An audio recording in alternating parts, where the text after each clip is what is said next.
बिस्मिल्लाहिर्रहमानिर्रहीम। अस्सलाम वालेकुम दोस्तों, मैं उम्मीद से हूँ कि आप सब खैरियत से होंगे। आज हम बात करने वाले हैं अल्लामा नासिर मदनी की ज़िंदगी के बारे में। अल्लामा नासिर मदनी कौन है, ये कब और कहाँ पैदा हुए, इन्होंने शादी कब की और इनकी शादी का वाक़या कैसा है, तकरीर के पैसे कितने और क्यों लेते हैं। तो इन सब सवालों के जवाब जानने से पहले आप सब नए आने वाले दोस्तों से दरख्वास्त है कि मेरे इस चैनल को सब्सक्राइब कर लें और बेल आइकन को भी प्रेस कर लें ताकि मेरी हर आने वाली नई और इन्फॉर्मेटिव वीडियो आप तक सबसे पहले पहुंच सके। तो जी दोस्तों, सोशल मीडिया के ज़रिए शोहरत पाने वाले अल्लामा नासिर मदनी आखिर कौन है। यूँ तो नासिर मदनी पंजाबी के मारूफ खतीब हैं, सख्त बात मज़ाही अंदाज में कहने का मलका रखते हैं, माशरती और समाजी पहलू पर सैर हासिल तकरीर करते हैं, ले और सुर बांध कर तकरीब को कश्तो ज़ाफ़रान बनाने का फ़न रखते हैं। ठेठ पंजाबी में इनके बयानात सोशल मीडिया पर बड़ी ही फॉलोइंग रखते हैं।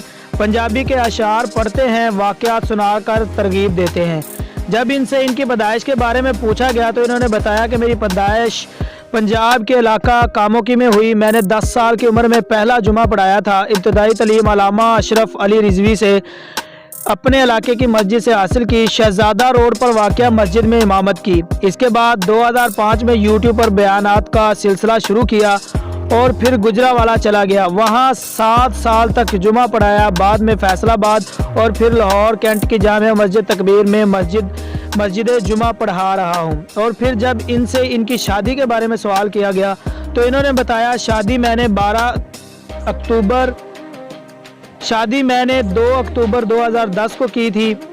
साथ ही इन्होंने अपनी शादी का बड़ा ही दिलचस्प वाक़या सुनाया। कहने लगे कि मेरी खुशकिस्मती देखिए कि अल्लाह ताला ने खुद रिश्ता लाकर दे दिया। मैं उम्रा करके वापस आया तो इससे कबल मेरी होने वाली सास को किसी ने मेरी तकरीर सुनाई थी। मार्च 2010 में जैसे ही मैं उम्रा करके वापस लाहौर पहुंचा तो कामों की जलसा करने जा रहा था।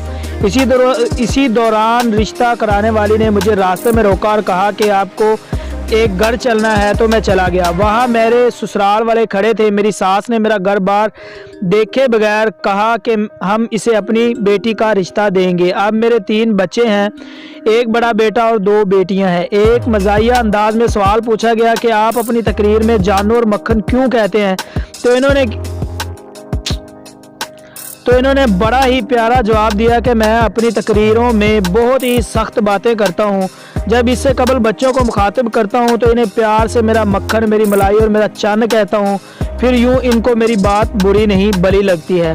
वालिद के काम के बारे में सवाल किया गया तो बताया इन्होंने मेरे वालिद का नाम गुलाम साबर वल्द मराजदीन है। वो काना के बल्दिया मिंबर मुंतखब हुए थे और ज़िया दौर में इन्होंने इलाके में तरक्याती काम करवाए थे और इन्होंने करप्शन को भी रोका था।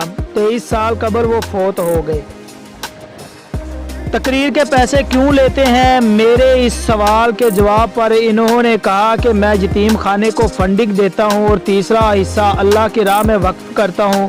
मैं किसी भी दीनी या सियासी जमात से पैसे नहीं लेता, तकरीरें करता हूं और यही मेरा ज़रिया मुआश है।